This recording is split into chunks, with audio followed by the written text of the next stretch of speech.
जी भाई, कैसे हैं आप सब? ठीक है, खैरियत से हैं? देखें, आज की जो डायग्राम है उससे आपको समझ आ रहा होगा कि हम क्या चीज़ डिस्कस करने जा रहे हैं। आज जो मैं आपसे चीज़ डिस्कस करने जा रहा हूँ दैट इज़ ऑटोप्सी।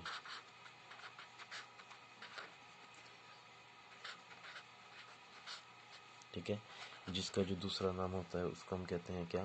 पोस्टमार्टम। तो ये जनरल सी चीज़ है, मैंने कहा ये पहले डिस्कस कर लें।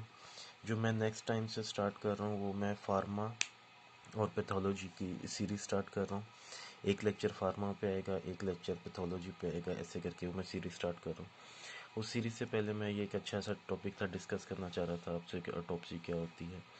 ऑटोप्सी जो है मेनली हम किस चीज़ पे करते हैं? ऑटोप्सी जो की जाती है वो की जाती है डेड बॉडी पे। ठीक है, आपके पास दो चीज़ें होती हैं, ऑटोप्सी एंड बायोप्सी। बायोप्सी में डिटेल से करूँगा जब हम पैथोलॉजी स्टार्ट करेंगे। यहाँ पे जो है ऑटोप्सी में डिस्कस कर रहा हूँ, ये डेड बॉडी पे की जाती है और इसकी जो रीज़न है करने की वो है आपका to know cause of death.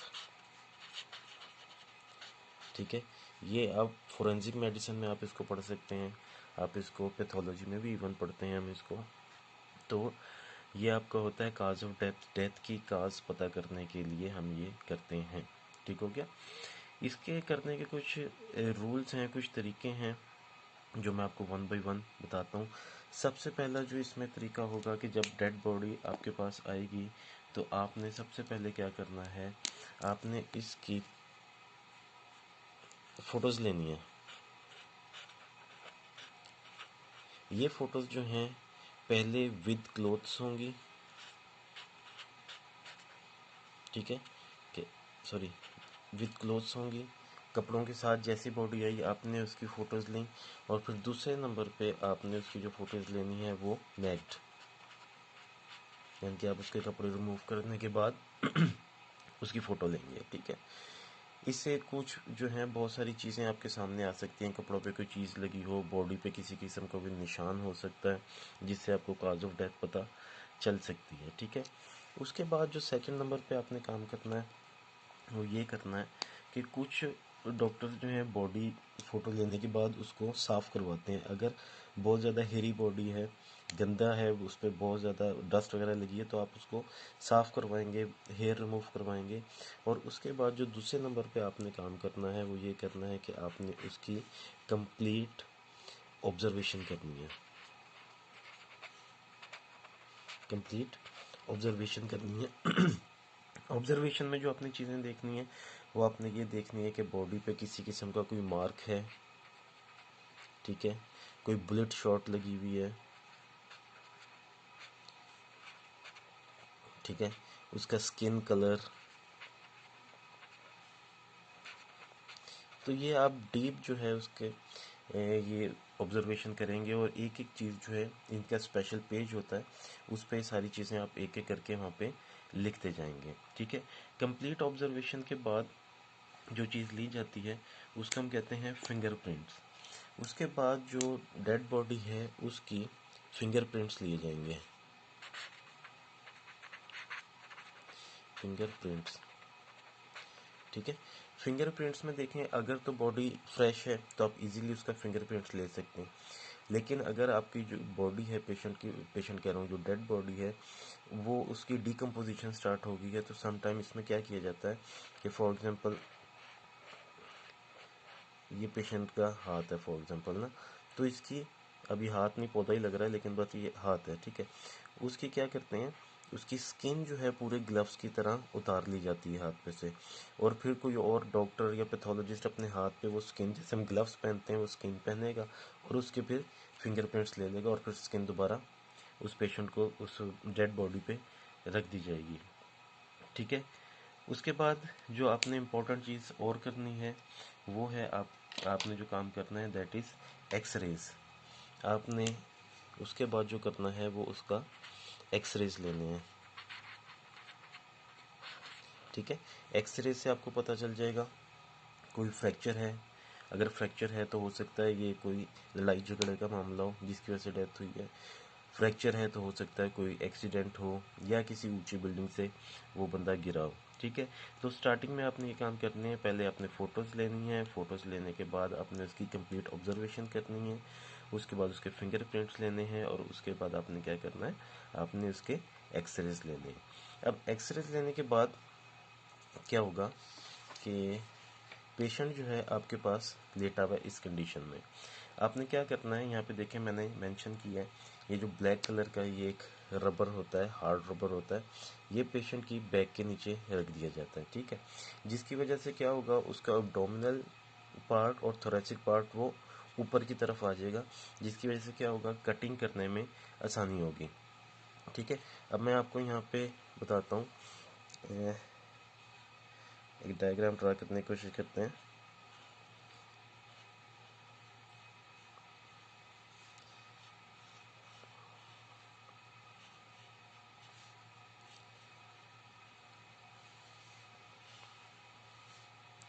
ठीक है, ये पेशेंट जो है ये लेटा हुआ है स्ट्रेचर पे, आपने क्या करना है, अब आपने इसको कट देना है। कट देने का क्या तरीका होता है कि कुछ जो हैं डॉक्टर्स वो इसको ऐसे कट देते हैं, ठीक है, ठीक। और कुछ जो है, जो मोस्ट कॉमन तरीका है वो ये होता है कि इसको जो कट दिया जाता है वो कट हम लोग ऐसे देते हैं, ठीक है। और ये एम्बिलिकल कॉर्ड से थोड़ा सा नीचे तक कट होता है इसका, ठीक है। अब कट देने के बाद जो नेक्स्ट फोटो है वो मैं ड्रा करके फिर आपके पास आता हूँ। जी देखें, अब ये जो पेशेंट है हमने इसको कट कर लिया है यहाँ से, जैसे मैंने अभी आपको बताया था लास्ट फोटो डायग्राम में, ये यहाँ से मैंने इसको ऐसे करके इस पेशेंट को कट किया है। इसकी स्किन कट करने के बाद मैंने इसकी ओपनिंग की है। जब हम इसकी ओपनिंग करेंगे तो ओपनिंग करने के बाद आपको एनाटॉमी आती होगी, यहाँ पे आपके पास क्या होंगी, स्टर्नम एंड देन रिब्स, ठीक है। अब ये कोई डिसलाइक में ये ना लिख दे कि मैंने रिब्स की काउंटिंग पूरी नहीं की, तो उसके लिए मैं रिब्स की काउंटिंग यहाँ पे पूरी नहीं कर रहा, ठीक है। अब हमने क्या करना है कि ये जो पोर्शन स्किन है, हमने ये चीज़ हमने यहाँ से ओपन है, ये इस वक्त स्किन जो है दूसरे साइड पे हमने डाली हुई है, दोनों साइड ओपन करके दूसरे साइड पे। अब स्टर्नम को, ये जो रिब केज है, रिब केज को ओपन करने के दो तरीके होते हैं। एक तरीका ये होता है कि या तो आप इस स्टर्नम को रिमूव कर दें, ठीक है। जब आप स्टर्नम रिमूव करेंगे तो आपके पास डायग्राम क्या बचेगी, आपके पास जो पिक्चर बचेगी वो ये बचेगी कि सिर्फ रिब केज रह जाएगा, ठीक है। स्टर्नम आपने रिमूव कर दी। अब हमारे पास जैक होते हैं, उन जैक से क्या करते हैं कि ये स्टर्नम, ये जो आपकी रिब केज है, इसको दोनों हाथों से पकड़ के हम इसको ओपन कर देते हैं। यहाँ से एक साइड से एक रिब पकड़ा, दूसरी साइड से रिब पकड़ी और इसको ओपन कर दिया, तो मिड में क्या आ जाएगा आपके पास, इसके अंदर क्या आ जाएगा, ये जो है ऑर्गन्स आ जाएंगे। दूसरा इसका तरीका ये होता है कि आप इन साइडों से जो है रिब केज को काट दें। जब इस साइड से रिब केज को काटेंगे तो क्या होगा, ये पूरा एक ढक्कन की तरह ये ऊपर ऊपर से खुल जाएगा और नीचे ऑर्गन निकल आएंगे पेशेंट के। पेशेंट नहीं, डेड बॉडी, यार मैं बार बार मैं मुँह से पेशेंट पता नहीं क्यों निकल रहा, ठीक है। अब आगे क्या करना है हमने, अब इसकी नेक्स्ट डायग्राम देखते हैं। जी, अब देखिए आपने क्या करना है नेक्स्ट डायग्राम में, कि हमने जब रिब केज को हटा दिया, उसको खोल दिया, तो आप जो डेड बॉडी है उसके स्टार्ट हो जाएंगे क्या, ऑर्गन्स। ऑर्गन्स में जैसे जैसे ऑर्गन की होते जाएंगे, सबसे पहले आपके पास क्या आएगा, लंग्स आएंगे। आपने लंग्स को निकालना है, ठीक है, लंग्स को बाहर निकाल लें, ठीक। और आप इसका कंप्लीट जो है वो एनालिसिस करें। आपने जो ऑर्गन के एनालिसिस करने हैं उसमें आपने सबसे पहले क्या करना है, वेट लेना है कि नॉर्मल वेट है, नॉर्मल वेट से कम है, नॉर्मल वेट से ज़्यादा है। इसकी शेप देखनी है, ठीक है। हर ऑर्गन के साथ आपको यही करना है। उनका कलर देखना है कि कलर नॉर्मल से थोड़ा बहुत तो चेंज होगा, इसलिए कि आदमी की डेथ हो गई है। तो फॉर एग्जांपल कि ये जो आदमी है इसका जो है ये लंग्स हैं वो स्क्वीज हुए हैं, फॉर एग्जांपल नॉर्मल नहीं है, मीन टू से ये किसी अस्थमा से या सांस गला दबाने से मरा है, ठीक। तो आप हर ऑर्गन के साथ ये करेंगे, आप इसका वेट लेंगे, इसकी शेप, कलर, ईटीसी ये सारी चीज़ें लेंगे। तो आप लंग्स रिमूव करेंगे, लंग्स के बाद आप यहाँ पे हार्ट होगा, हार्ट रिमूव करेंगे, उसके साथ वेट, ये सारी चीज़ें करेंगे। फिर लीवर और जीआईटी सारा, और फिर लास्ट में, इसलिए कि आपके पास लास्ट में ही यहाँ पे किडनीज आपको मिलेंगी। कब मिलेंगी? जब आप इसको इंटेस्टाइन को रिमूव कर देंगे तो आपको किडनीज नज़र आएंगी। तो फिर किडनीज भी निकालें और वो भी सारा इसको देखें कि क्या इसका सिस्टम है। ठीक हो गया। अच्छा, यहाँ पे अब आपने क्या करना है, यहाँ पे जो एक और इम्पोर्टेंट काम करना है वो आपने करना है कलेक्शन। ठीक है, यहाँ पे आपने कलेक्शन करनी है। देखें, ये जो चीज़ मैंने लिखी है, ये मैंने लिखी है कि आपने ऑर्गन्स के साथ क्या करना है। ठीक है, इसके बाद आपने स्पेसिमन्स की कलेक्शन करनी है। ठीक है, स्पेसिमन की कलेक्शन करनी है। फॉर एग्जांपल, आप यहाँ से जीआईटी से स्पेसिमन ले सकते हैं। मे बी इस आदमी को पॉइजन दे के मारो। ठीक है, तो आप जीआईटी की जो भी यहाँ से कुछ थोड़ा बहुत तो होगा ना उसके इंटेस्टाइन में, आप ले सकते हैं। उसके बाद आप ब्लड सैंपल ले सकते हैं, मे बी उसको इंजेक्ट की गई हो कोई चीज़, ये सैंपल लें। उसके बाद एक सैंपल और लेना है, वो मैं भी आपको थर्ड पेज पे बताऊंगा वो कौन सा सैंपल होता है। तो ये सारी चीज़ें आपने सैंपल्स यहाँ से कलेक्शन करनी है। ठीक है, उसके बाद हम चलते हैं नेक्स्ट डायग्राम पे, जो कि थोड़ी सी और इंटरेस्टिंग होने वाली है। लेकिन इसमें क्या हो रहा है कि यहाँ पे अब हमने स्टार्ट करना है लास्ट पार्ट इसका ऑटोप्सी का, कि अब जो हमने यहाँ पे रखा हुआ था, ठीक है, रबड़ का जो ब्लॉक था, वो हम कर देंगे सर के नीचे। और सर के नीचे करने के बाद अब हमने क्या करना है, ब्रेन आउट करना है।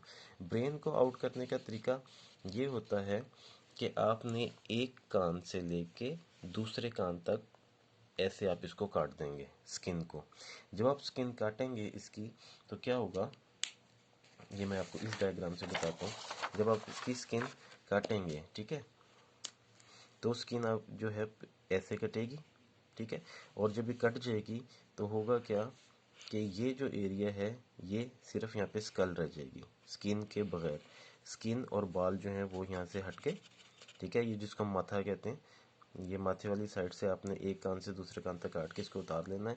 और फिर हमने जो हमारे पास कटिंग मशीन होती हैं, उससे हमने स्कल को काट के स्कल को उतार लेना है। ठीक है, जब आप स्कल को उतारेंगे तो क्या होगा कि यहाँ पे ये स्कल का ऊपर वाला पोर्शन नहीं होगा और यहाँ पे आप हमें ब्रेन नज़र आ रहा होगा। ठीक है, तो अब ब्रेन को रिमूव करने का ये तरीका होता है कि हम ऊपर वाली साइड पे एक हाथ रखते हैं और एक हाथ रखते हैं ब्रेन के नीचे, यानी कि एक हाथ आप स्कल से अंदर दें ऊपर की तरफ, एक ब्रेन से दें नीचे की तरफ। और जो मिडिल फिंगर होती है ये आप जो आपका वो होता है ना,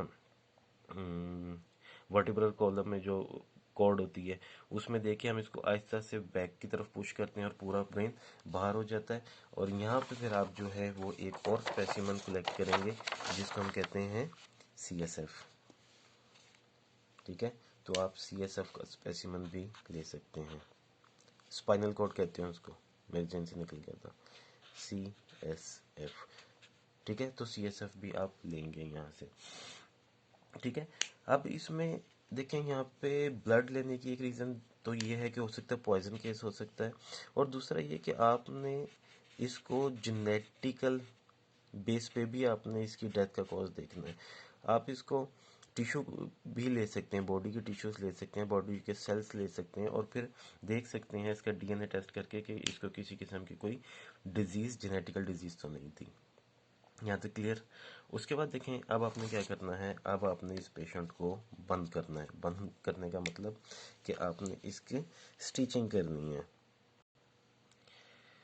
जी, अब देखें, स्टिचिंग करने का ये तरीका होगा कि सबसे पहले आपने क्या करना है, इस बॉडी को अंदर से वॉश करना है।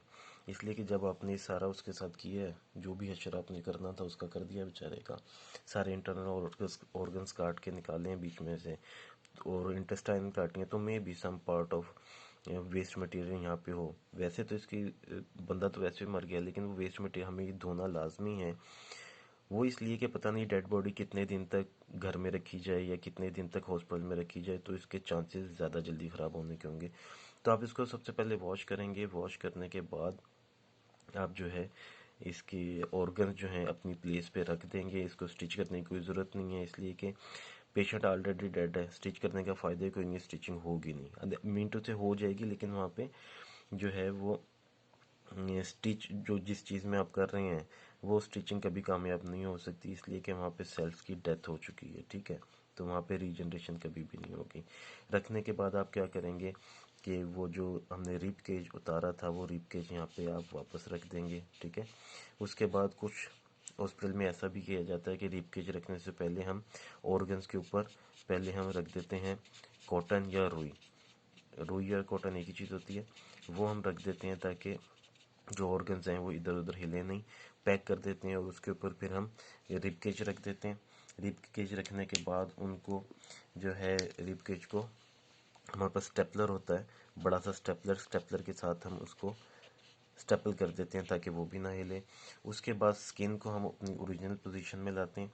स्किन के लाने के बाद उसको फिर यहाँ पे हम इसकी स्टिच कर दी जाती है। और स्टिच ये भी स्टेपलर से भी हो सकती है और ये धागे से भी हो सकती है। ठीक है, उसके बाद इस पेशेंट को क्या करते हैं, अच्छी तरीके से साफ़ करके फॉर्मलिन वगैरह लगा देते हैं। और अगर पेशेंट को घर जाना है, मीन टू से कि उसके घर वाले उसकी डेड बॉडी लेने के लिए आए हैं, तो आप जो है उसको बता दें कि इसका पोस्टमार्टम है, इसको जल्दी से जल्दी आप जो भी इसका करना है कर दें, नहीं तो बॉडी स्मेल कर जाएगी। और अगर इसका आगे पीछे कोई नहीं है तो सबसे अच्छा तरीका ये है कि इसको आप ऑर्गन्स जो हैं वो आप इसको प्रिजर्व कर लें प्रैक्टिस के लिए, स्टूडेंट्स की, डॉक्टर्स की, सर्जन्स की। और डेड बॉडी जो है वो ये सर्जन्स वगैरह के लिए स्टिचिंग वगैरह करने का काम आ जाएगी, और ऑर्गन जो है वो स्टूडेंट्स पढ़ लेंगे उस पर। ठीक है, तो ये एक छोटा सा नो हाउ था यार इस पे। बाकी डिसलाइक जिसने करना भाई कर दे, टेंशन कोई नहीं है। ठीक, तो नेक्स्ट जो है मैं सीरीज स्टार्ट कर रहा हूँ। ये सीरीज जो है मैंने शुरू में बताया था फार्मा एंड पैथोलॉजी पे होगी, एक लेक्चर फार्मा का और एक पैथोलॉजी का। Thank you so much, hope थोड़ा बहुत आपको इसकी समझ आई होगी। Thank you so much, so nice of you, have a good day.